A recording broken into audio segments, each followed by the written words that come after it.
Miarabantsika vidéo faharoa androany mikasika ny addictive drums, izay zavatra tokony fantatra mikasika ny addictive drums.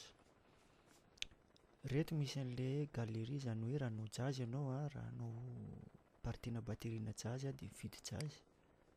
Retroplex ho anà hira somary talohaloha, Blue Auster sy Black Auster, Studio Programme, Studio Pop, Studio Rock, Fairfax. Ity zany ohatran'ny hoe hitako hoe standard kokoa fa ny addictive zany hitako orienté any amin'ny resaka hira couleur rock,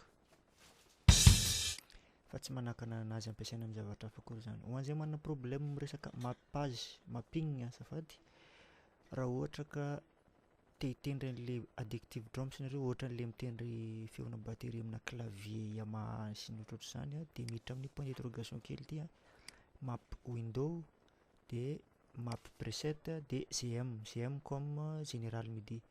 Dia ok, rehefa vitanareo iny dia afaka mitendry nareo,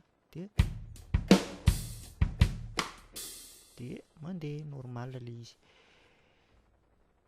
Izay angamba ny androany, izay vidéo be mpangataka amiko sur MP no avokako eto indray manaraka amin'ny vidéontsika fahatelo.